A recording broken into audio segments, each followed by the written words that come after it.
자, 시장 시그널과 기업 들어가겠습니다. 유스타 유창희 대표 나와 있고요. 기업 공시연구소 변영인 대표도 함께하겠습니다. 안녕하세요. 네, 반갑습니다. 안녕하십니까. 네. 자, 김주영 아나운서 뭐 준비하셨나요? 네, 오늘 코스피 시장의 주인공은 단연코 현대차 그룹주인 것 같습니다. 현대차가 52주 신고가를 다시 쓰면서 5에서 6% 넘게 급등하고 있고요. 현대모비스와 현대오토에버까지 함께 날아오르고 있는데요. 미국 라스베이거스 CES 2016에서 날아온 이 바로 아틀라스의 역동적인 비디오와 모습이 투자자들의 마음을 과연 움직이고 있는 걸까요? 주가 상승의 이유 하나씩 함께 보도록 하겠습니다. 그동안 보스턴 다이내믹스 같은 경우에는 그동안 로봇이 춤을 추는 등 퍼포먼스에만 집중해 왔습니다. 하지만 오늘 공개한 차세대 전동식 아틀라스 같은 경우에는 철저하게 판매, 상용화에 초점이 맞춰져 있었는데요. 그 스펙을 보면 이해가 됩니다. 모든 관절이 360도 회전하며 사람보다 유연한 움직임을 보였고요. 최대 50kg의 짐까지 거뜬하게 들었습니다. 재밌는 건 이건데요. 배터리가 떨어지면 스스로 충전소에 가서 배터리를 교체하고 다시 한번 현장에 복귀하는 모습까지 보였습니다. 이번 발표에서 눈에 띄는 건 빅테크들과의 협업이었는데요. 바로 아틀라스의 두뇌에는 구글의 생성형 AI인 제미나이가 탑재돼서 사람의 말을 이해하고 복잡한 상황까지 구조적으로 알아듣는 모습을 보였습니다.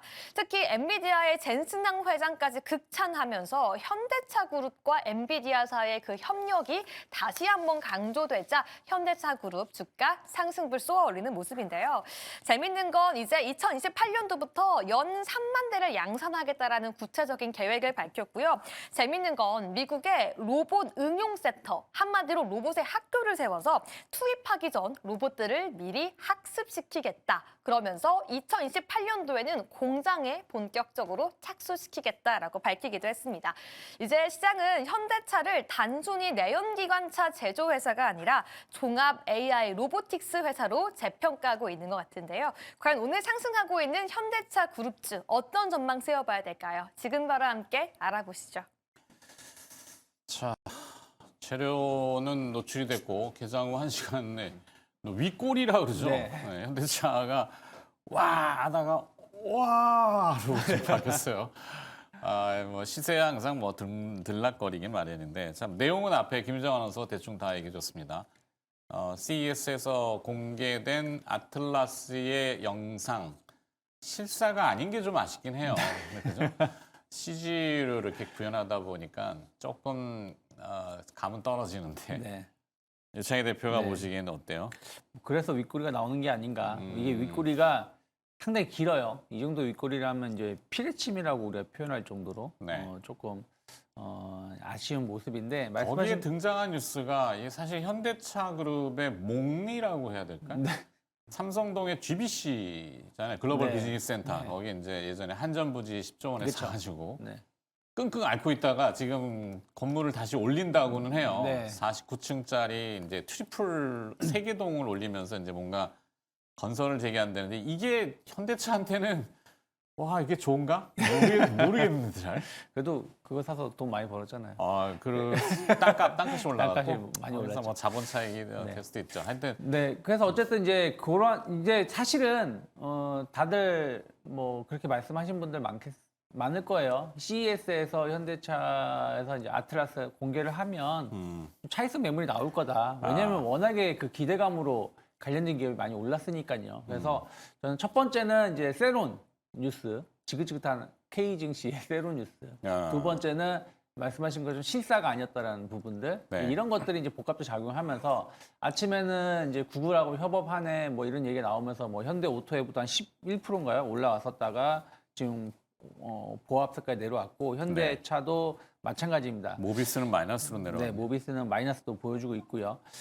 중요한 거는 저는 이제 현대차 그룹을 볼 때 뭐 로봇이라는 어떤 키워드가 새로 붙었다라는 부분들은 긍정적인데 이게 뭐 엄청난 지금 매출을 보여줄 수 있을 정도의 수준인가? 그리고 이 정도의 시연한 그러니까 그게 실사라고 하더라도 과연 테슬라의 로봇이라든지 중국 기업의 로봇하고 비교해 봤을 때 상대적으로 월등한가라고 본다라면 그건 아닌 것 같거든요. 네. 막 그 영상들 보면 뭐 덤블링을 하거나 아, 막 그러잖아요. 그게 이제 춤추는 로봇에서 뭐 협동 로봇으로 이제 네. 상용화를 가는 얘기하는 것 거니까. 같은데. 그래서 이제 그런 거 비교해 본다라면 월등하게 뛰어나진 않다. 그냥 예상된 정도 수준이다라고 생각하고 있는 것 같아요. 그래서 이 정도로 얼마나 이제 앞으로 퍼포먼스 낼 수 있을지 좀 봐야 된다 생각하고 있고, 중요한 거는 이제 올해가 이제 현대 기아 같은 경우는 좀 기회가 될 수도 있고 위기가 될 수도 있는 한 해죠. 첫 번째는 이제 관세 협상이 잘 마무리됐기 때문에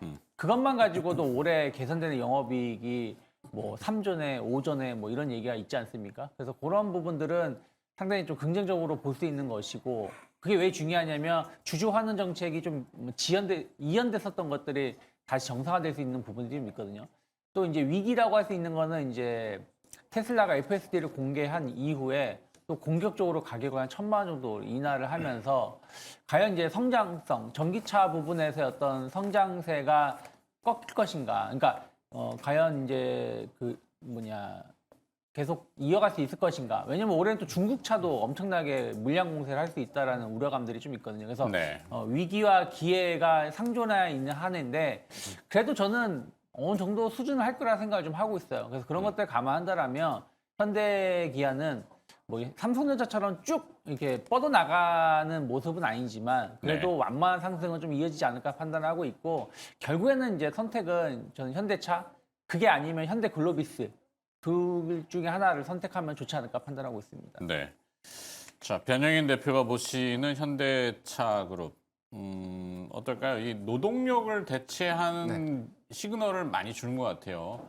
이번에 이제 영상이 공개된 걸 보니까 짐을 옮기고 뭐 50kg 거기에 이제 자기가 이제 배고프면 가서 지가 충전하고 네, 전기 먹고 뭐 4시간 정도 일한다고 하는데, 사실 일본의 그 아틀라스 공개 전에 정일선 회장의 어떤 내용들 나올 때 현대차의 그 귀족 노조 얘기가 슬쩍 나왔단 말이에요. 연봉을 이제 1억 이상 받으시는데 막 중간중간에 나가서 왜 얼마나 짜증 나겠어요. 네. 노조 문제를 건드릴 건 아니고 하여튼 이 노동 인력의 대체에 대해서 좀 빨리 서두른 것 같아요. 2028년도에 상용화를 얘기했거든요. 3년 안에 이제는 제품을 만들어서 현장에 투입한다고 하거든요. 네. 실현 가능성. 저는 명확한 목표를 좀 제시했다는 관점은 충분한 좀 기대감 안에서 우리가 주목을 해봐야 되지 않을까라고 판단해 보고 있는데, 단순하게 뭐 지난 뭐 CEO 인베스터 데이에서 2030년까지 로보틱스에 관련된 전체 매출을 그룹사의 한 20% 정도에 대한 비중을 가져가겠다라고 발표를 했죠. 이 부분이 이번 CES 2016을 통해서 현실화가 좀 됐다. 다만 이제 초기에 좀 이 구성되고 있는 부분들은 이 현대 메타 플랜트입니다. 이제 한국이 아니라 미국 공장에서 첫 번째 뭐 서열 작업에 우선 투입한다라고 하는데, 이 부분은 부품의 작업을 위해서 부품에 대한 세부적인 사항들을 분류하는 1차적인 어떤 공정들을 좀 대체하는 로봇의 어떤 범위. 그래서 점진적으로는 조립까지 해당되는 공정을 확대시키는 전략으로 좀 추진하겠다는 부분인데, 네. 아직 시점이 좀 남아 있고 우리가 전체적인 어떤 현대 메타 플랜트 안에 노동력을 좀 대체할 수 있는 수준에 대한 캐파를 좀 구성하기에도 기술 고도화도 좀 필요하고, 여기에 달린 어떤 증설 투자도 필요하다는 점들을 좀 감안해 봤을 때는, 일단 저는 뭐 한 2년에서 3년이라는 기간이라면 저는 뭐 충분히 준비를 할 수 있는 어떤 시간을 좀 마련해 둔 셈이 되지 않을까라고 판단해 보겠고, 현대 메타 플랜트에서 이 보스턴 다이내믹스가 휴머노이드 로봇이죠. 아틀라스에 대한 연간 캐파량이 한 3만 대 정도 추정되고 있습니다. 이 부분이 네. 앞으로에 대한 어떤 공정이라든가 더 많은 공정이 좀 투입하기 위해서 양산에 대한 어떤 규모를 좀 늘리는 과정이라면, 이에 따른 증설 투자도 좀 중요할 텐데, 초기에 많은 양에 대한 증설 방향을 좀 가져가기보다는 점진적으로 이 해당되는 어떤 로봇 기술에 대한 고도화를 이뤄가는 셈에서, 그리고 이 부분에 대한 단계를 점진적으로 좀 거쳐가는 과정들은 충분히 현대차 그룹 안에, 특히 로보틱스 사업 전략 안에서 기대감으로 좀 적용할 수 있겠다라고 판단하고 있습니다. 네. 어찌됐건 뭐 상당히 구동적인 그 운동학적으로 보면은 중국의 유니티리가 그 영상 공개를 하고 나서 상당히 우리나라의 로봇 산업에 대한 냉소적인 시각들을 많이 표출했죠. 저 역시도 좀 그랬고, 이번에 이제 물론 아틀라스의 CG 영상이긴 합니다만, 의미는 아까도 김정은 아나운서 정리해줬지만, 제미나이의 로보틱스를 탑재했다라는 것은 기존에 이제 중국의 업체들은 유니티 같은 경우는 좌표값을 막 찍어주거든요. 네. 그리고 중앙에서 컨트롤해갖고 약간 리모팅하는 거. 그런데 이제 우리 아틀라스 현대차는 스스로 판단을 하고 보고 이렇게 사람처럼 움직이는 거잖아요, 그죠? 그거에 상징성을 부여했다라는 거는 좀 의미가 있어 보인다. 현존하는 어떻게 보면은 상당히 최고 사양이 아닌가. 근데 그거를 좀 이제 값어치를 주식시장에서는 야, 쟤로 노출됐잖아. 일단은 팔고 보자. 이렇게 좀 치부해버리는 것 같아 좀 안쓰럽긴 한데. 자, 전략을 그래서 어떻게 가져가야 될까? 시세가 일단 떴다가 제로 노출로 주가는 밀리고 있고, 오늘 당장은. 전략 주시죠.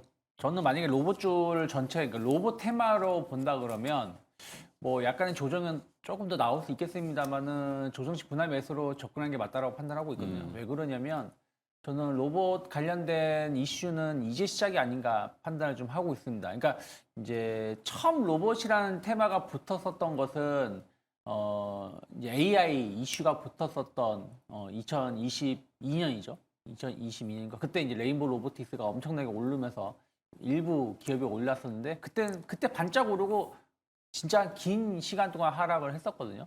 그리고 나서 이제 작년에 이제 로보티즈가 조금 좋은 상승을 보여주고 하반기에 이제 노란 봉투법 이런 얘기가 나오면서 로봇줄들이 움직인 것이기 때문에 또 이제 그 한 2, 3년 사이에 또 업체들이 기술 개발이라든지 이 속도가 예전보다 상당히 진일보한 제품들이 많이 이제 공개되었기 때문에 이런 것들이 이제 올해는 조금 더 긍정적으로 해석될 수 있는 부분들이 있지 않을까. 그래서 단순 테마가 아니라 이제는 매출로 연결될 수 있는 기업들이 좀 있거든요. 레인보우 네. 로보틱스 같은 경우도 충분히 올해마다 1,000억 이상의 영업이익을 예상하고 있기 때문에 그런 것들 감안하면 로봇주들은 좀 조정이 나온다고 하더라도 좀 분할 매수로 접근하는 게 맞다 생각하고 있고 현대차 그룹을 따로 이제 떼서 본다라면 마찬가지입니다. 어쨌든 올해는 아까 말씀드린 것처럼 위기와 기회는 있지만 그래도 좀 긍정적인 부분들에 증시가 어찌되었든 올해 뭐 5천을 가네, 뭐 5,500을 가네 이렇게 긍정적인 전망들이 많이 있기 때문에 당연히 현대차 그룹들도 주들도 실적이 나쁘지 않기 때문에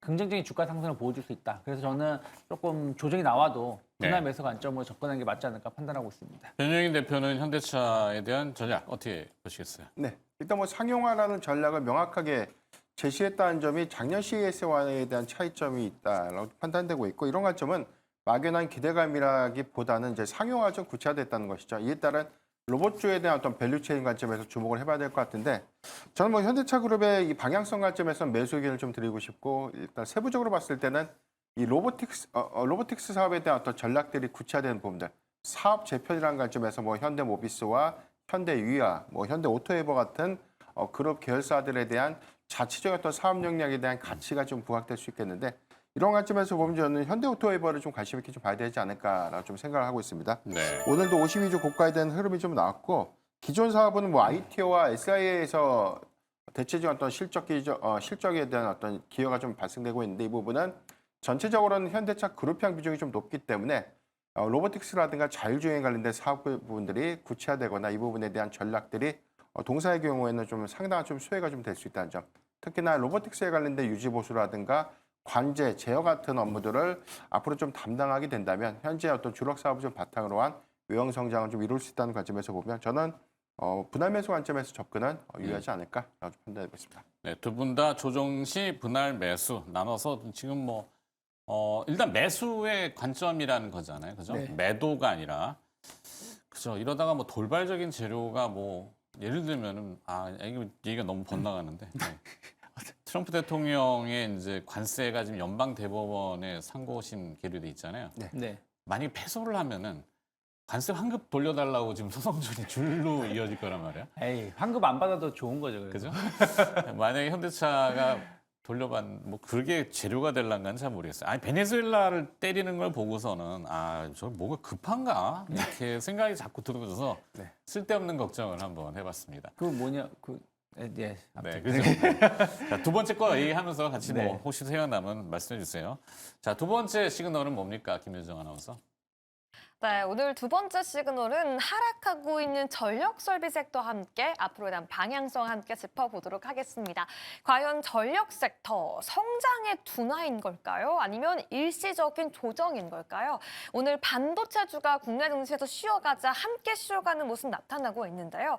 가장 큰 오늘 아침 하락의 도화선은 바로 HD 현대일렉트릭의 2026년 매출 가이던스에 있었습니다. 4조 3,500억 원을 밝혔는데요.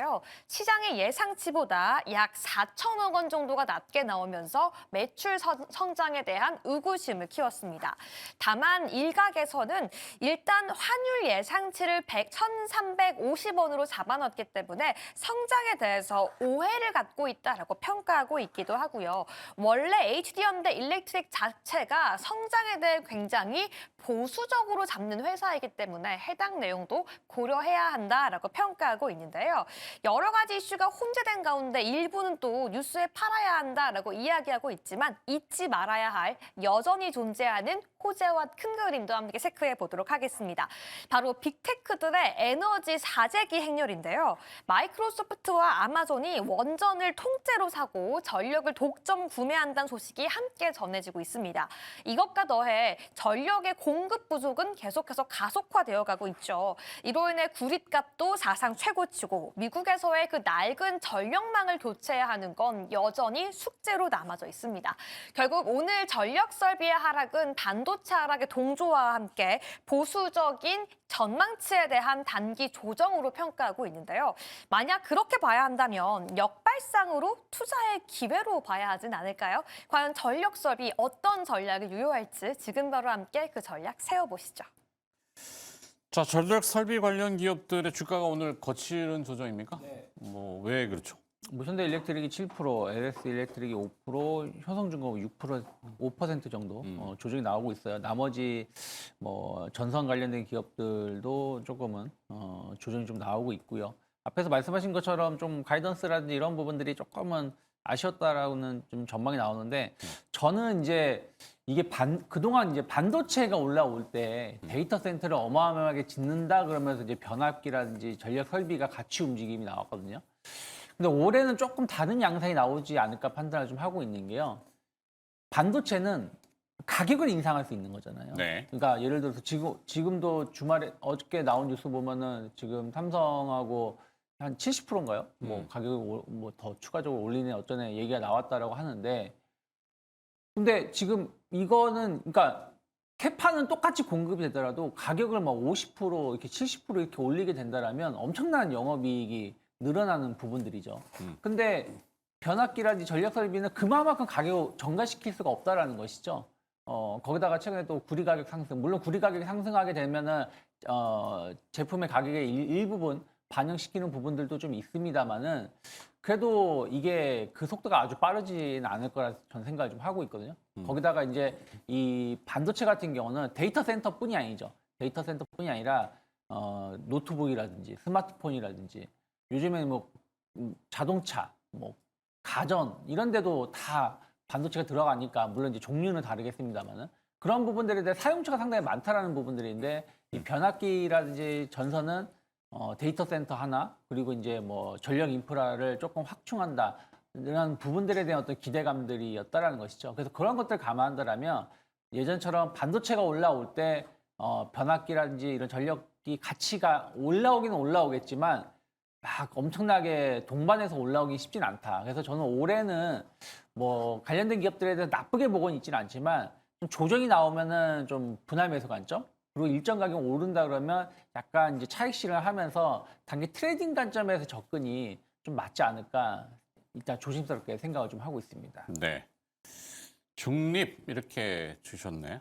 네, 그래서 저는 전력 쪽은 좀 중립적인 시각을 좀 가지고 있고 그래도 이제 좀 여기서 좋게 본다라면 뭐 예를 들어서 뭐 케이블 쪽이라든지 아니면 한국전력 전선이요? 네, 전선 쪽이 그나마 좀 낫지 않을까 판단하고 있고, 저는 그리고 이제 한국전력을 탑픽을 좀 보고 있거든요. 네. 한국전력은 어찌됐든 이제, 물론 이제 전력 인프라하고 좀 다르긴 합니다만, 어쨌든 우리나라에서 모든 걸 다 총괄하는 것이고, 또 에너지 가격이 하락을 하면서 뭐 발전 단가가 낮아지고 있는 부분들, 올해 영업이익 이런 걸 감안한다라면 충분히 한국전력 같은 경우는 올해도 좀 주가 좋은 긍정적인 모습 이어지지 않을까 판단을 좀 하고 있습니다.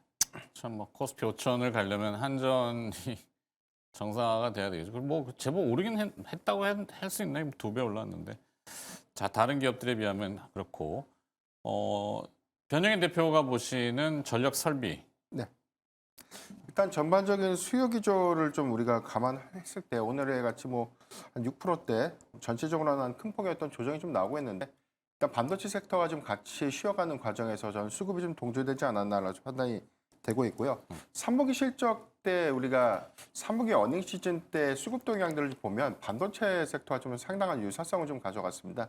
대체적으로 뭐 중소형주보다는 대형주 중심의 수급이 연속성을 좀 보였다는 차이가 있었고 이 부분이 이미 1월 기점으로 해서 주도진 반도체 섹터를 좀 중심으로 해서 수급이 재차 좀 유입되고 있는 부분들. 오늘 뭐 시가총액 상위 종목이 뭐 삼성전자, SK하이닉스도 오늘 낙폭을 일부 좀 축소하는 그런 모습을 현재 좀 확인되고 있기 때문에 이런 부분들이 실적 발표 기간까지는 재차 좀 유효하지 않을까라고 좀 판단되고 있고요. 일단 전력설비 관련된 전체 업종 부분들은 앞서 말씀하신 것처럼 뭐 이 구리 가격의 상승 부분들이 판가 전이 전략이 좀 쉽지 않을 경우에 원가에 어떤 부담이 좀 될 수 있습니다. 다만 이런 부분들이 전선주 같은 기업들에는 오히려 상대적인 어떤 부담 요인들이 좀 될 수 있겠고 초고화 변압기 같은 공급자 우위의 시장을 좀 조성하고 있는 일단 전력 설비 종목들의 경우에는 해당되는 부분에서 일부 일단 뭐 원가에 대한 어떤 요소들을 상대적으로 좀 전가시킬 수 있는 여러 가지 좀 있지 않을까라고 판단되고 있는데 아직까지 뭐 수요 중심에 대한 부분들이 확장되고 있는 점. 그래서 공급자 우위의 시장 조성과 여전히 이 초고화 변압기에 대한 수요가 강하다는 점들을 좀 감안해 봤을 땐 뭐니 해도 저는 뭐 실적 관점에서 주목을 해봐야 되지 않을까라고 판단해 보고 있고 이런 관점은 전선주보다는 뭐 선별적으로 초고화 변압기 관련된 설비에 좀 강점을 갖고 있는 기업들을 좀 더 주목해 보는 전략이 유효하지 않을까라고 좀 판단하고 있습니다. 네. 언뜻 지금 변영인 대표가 얘기하셨는데 그 네. 원가가 있죠. 비용이 그러니까 소재 가격이 올라가면은 요즘 하여튼 구리가 카파가 지금 어제 사상 최고치를 또 경신한 네. 걸로 알고 있어요. 뭐 금, 은, 동에서 동이 이제 또 올라왔는데 이러다 보니까 그 구리를 대부분 우리는 수입해서 쓰는 입장이고 환율까지 올라서 재료값은 올라가는데 이걸 판매 가격에 바로 이관을 시키기가 어렵잖아요. 그죠? 그래서 한때 그 PCB 업체들도 지금 속으로 끙끙 앓고 있다는 얘기는 언뜻 들은 것 같은데 요게 지금 그 위키한 발목을 잡는 요소가 되나요? 전력 설비에? 일단 제가 데이터 추정치를 보면 구리 가격이 이 톤당 $10,000를 좀 돌파한 이후에 3개월 이상 연속성을 가져간 사례가 없었습니다. 네. 최근 5년간의 사례가 없었고 최근 데이터를 보면 10월 달 기점에서 $10,000 돌파 이후에 지금 이게 11월, 12월 한 2달 정도에서 상승세가 좀 나오고 있는 부분들이기 때문에 만약에 이제 3개월 이상 정도 구리 가격이 $10,000 이상, 지금 현재 $12,000를 크게 좀 상회했기 때문에 이 기조가 좀 더 장기화가 좀 된다면 상당히 이 매원가에 대한 부담들이 좀 작용될 수 있겠고 이 부분은 우리가 저렴하게 샀던 저렴하게 좀 구매했던 뭐 이 구리 가격을 원가에 좀 반영시켜서 판가에 좀 전이시켰을 때 막대한 좀 이익들이 좀 반영될 수 있겠지만 이 부분이 장기화가 좀 된다는 부분들은 역시나 원가에 대한 부담으로 인해서 수익성이 좀 감소될 수 있는 영향 이런 네. 것들도 우리가 어느 정도는 좀 반영시켜야 되는 구간이 되지 않을까라고 판단되고 있고 장기화가 좀 된다는 전제라면 사실상 뭐 수익 지표에 대한 어떤 이 계상은 다르게 좀 접근해봐야 되지 않을까라고 좀 예상해 볼 수 있겠습니다. 네. 그래서 혹시 선택적인 기업 압축을 해야 된다면? 네, 저는 그래서 이제 효성중공업을 좀 봐야 되지 않을까라고 좀 판단해 봤는데 일단 11월 4일 52주 신고가 이후에 주가 좀 다수 정체되는 모습을 좀 보이고 있습니다. 다만 좀 주목해야 될 어떤 포인트라면 뭐 초과 변압기에 관련된 설비 투자 부분들, 증설 투자 효과가 올해 이제 2분기부터 실적이 좀 기여가 됩니다. 멤피스 공장과 창원 2공장의 부분들에 관련된 증설 투자 효과는 올해 상당한 이익 기여로 좀 이어질 수 있다는 점. 다만 이제 4분기 실적의 추정치가 건설사 일회성 비용 부분들이 좀 반영될 수 있기 때문에 실제 컨센서스가 크게 좀 반영될 수 있는 여력은 좀 제한적이지 않을까라는 판단이 있지만 이 부분은 뭐 크게 좀 악재가 될 것이다라고 좀 판단되고 있지는 않고요. 오히려 초과 변압기에 대한 어떤 수요 부분들 올해 2분기에서 하반기까지 이어지는 연속성 부분들은 충분한 또 모멘텀이 좀 될 수 있지 않을까라고 판단해 보기 때문에 네. 저는 현재 구간 뭐 매수 전략 유의하지 않을까라고 좀 의견을 좀 제시해드리겠습니다. 네, 변영인 대표는 효성중공업을 매수 전략으로 지시를 해주셨습니다. 자, 마지막 시그널과 기업들 또 봐야 되니까요. 보도록 하죠. 네, 그동안 지지부진한 움직임으로 주주들의 마음을 애태웠던 네이버가 다시 한번 상승합니다. 외국인과 기관의 이 순매수 주체의 흐름 속에 4거래일 연속 질주하고 있고요. 외국인의 보유 비중도 38.9%까지 올라서면서 글로벌 큰손들이 다시 한번 네이버의 주가를 재평가하고 있다는 게 아닌가라는 생각이 들기도 하는데요. 가장 큰 외부 변수는 탈쿠팡이라고 불리는 탈팡 현상이 가장 큰 영향을 미쳤습니다. 최근 개인정보에 대한 유출 사건으로 인해서 쿠팡에서는 5.8%의 이용자들이 유출됐고요. 네이버 스토어에는 10%의 추가 이용객이 확인되었는데요. 관련된 내용의 추가 상승한 점도 있지만 CES 2016도 확인해 봐야 되겠습니다. 일단 네이버에서 투자한 8곳의 AI 스타트업이 CES에 참여하는데요. 버티컬 스타트업이라고 해서 신발 디자인, 3D 모델 등 각 분야의 전문 AI를 선보이고요. 최고 혁신 상을 수상하기도 했습니다. 다시 한번 국민주로 기환할 수 있을지 네이버에 대한 가격 전략 함께 알아보도록 하시죠. 다음 종목도 함께 알아보도록 할까요? 투자의 결실을 숫자로 증명하고 있는 미래에셋증권이 10% 넘는 급등세를 보이고 있습니다. 바로 기존 증권사와는 차별화되는 바로 스페이스X에 대한 효과 때문이겠죠. IPO를 앞두고서 스페이스X에 대한 가치가 올라가자 미래에셋증권의 지분 가치도 재평가되고 있습니다.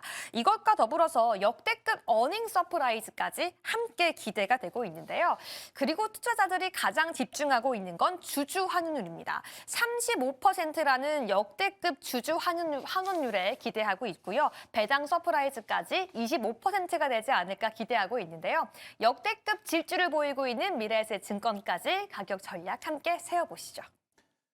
자, 네이버와 미래에셋증권 교차점이 없는 듯 있는 듯 있긴 있어요. 이게 보면은 뭐 두나무도 있고요. 스테이블 코인 얘기가 또 나왔죠. 원화 스테이블 코인을 은행 테크 연합군을 먼저 허용하겠다라는 뭐 내용이 어제 좀 나왔는데 은행과 테크 연합군이란 뭐 네이버이지 않을까? 네, 카카오, 네이버. 네, 이런 회사들이죠. 뭐 그건 그렇고 탈팡도 그렇고 뭐 여러 가지 재료들이 있긴 있는 것 같은데 네이버 여기 또 소버린 AI에 지금 또 참여하고 있죠. 네. 네.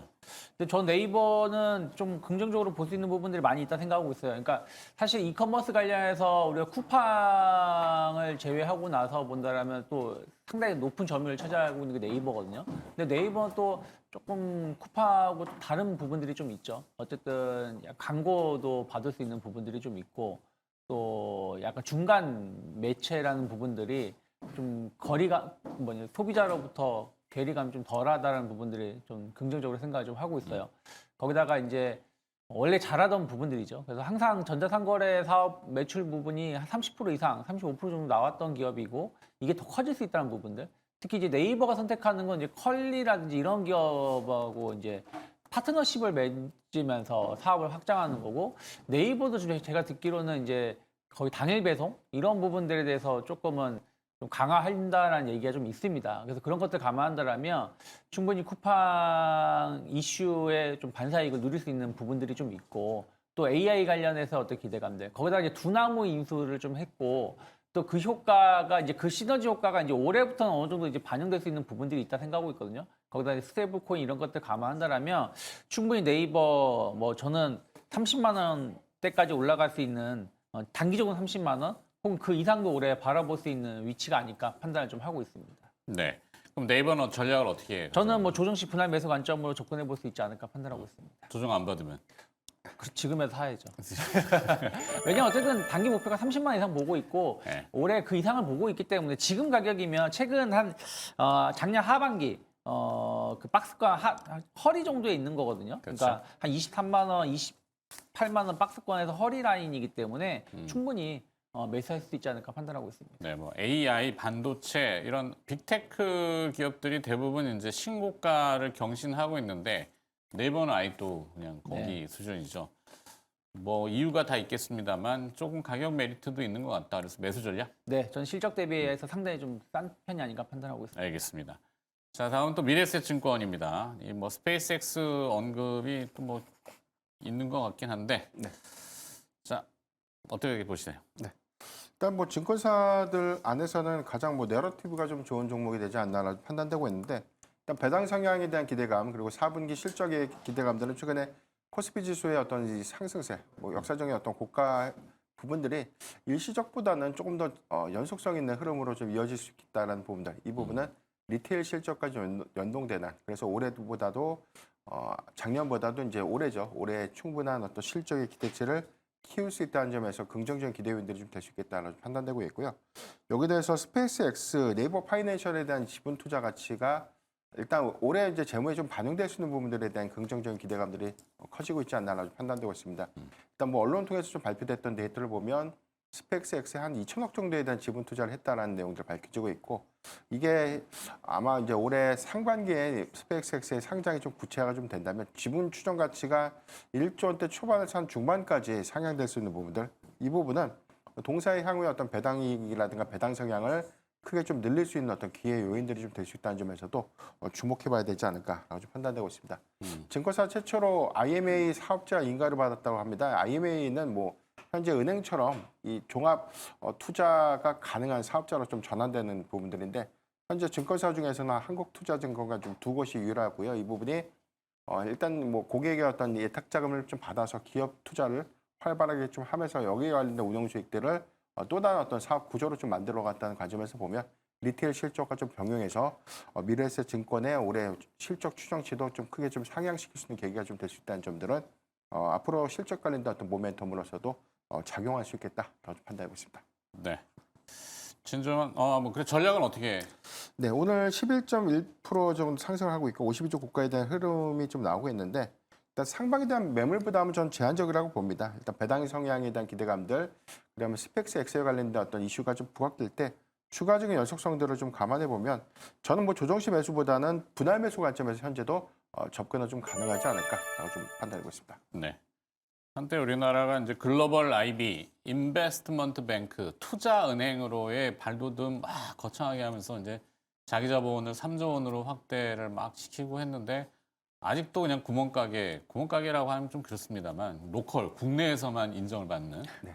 해외 나가면 누구니 너 이렇게 되는 거. 네, 그렇게 되지 않고 뭐 구프펀드 운용의 또 주체로 부각이 되고도 있잖아요. 박현주 회장이. 네, 뭐 이상한 것만 안 걸리면은 그죠? 네, 뭐 집안에 뭐 이런 것들만 조금 관리를 잘 하시면은 좋은 기업으로 탄생할 것 같긴 한데 그렇게 되겠죠? 네. 그렇습니다. 민감한 건 안 건드리도록 하겠습니다. 자, 분할 매수 전략으로 변영현 대표가 정리해 주셨습니다. 시장 시그널과 기업 봤고요. 뉴스탁 유창희 대표와 기업 공시연구소 변영인 대표였습니다. 고맙습니다.